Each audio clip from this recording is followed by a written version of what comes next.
Once upon a time, in a small village nestled at the edge of a dense, mysterious forest, there lived a boy named Jack and his mother. They were very poor and only had one cow, which was their sole source of income. One gloomy morning, with not a penny to their name and nothing left to eat, Jack's mother said, "Jack, take our cow to the market and sell her. Maybe then we can buy some food to eat."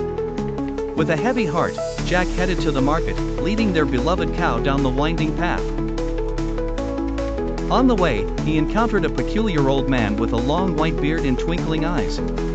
The old man greeted Jack warmly and said, "Good day, young lad. Where are you headed with that fine cow?"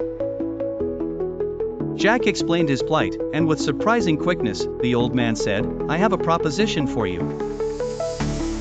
Instead of selling your cow at the market, how about trading her for these?" He held out his hand to reveal 5 shiny, colorful beans. "They are magic beans. Plant them overnight, and you'll see wonders," the old man promised. Although Jack was a bit skeptical, his curiosity got the better of him. Enchanted by the idea of magic, he handed over the cow and clutched the beans tightly in his hand. Upon returning home, Jack's mother was furious. "Foolish boy," she yelled, "what good are beans?" In her anger, she threw the beans out the window and sent Jack straight to bed without supper. That night, as Jack slept, the beans began to grow. Up and up they soared, stretching into the sky, higher than any tree Jack had ever seen. When Jack awoke the next morning, he was astonished to find a gigantic beanstalk towering outside his window.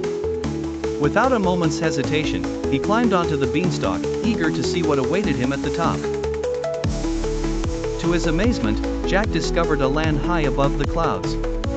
There, he found an enormous castle and a giant with an endless stash of wealth, including a magical hen that laid golden eggs and a wondrous harp that could play music on its own. Jack, being clever and quick, managed to retrieve these treasures and hurried down the beanstalk before the giant could catch him. Back home, Jack and his mother were no longer poor and never went hungry again. They lived happily ever after, grateful for the incredible adventure brought to them by a handful of magic beans.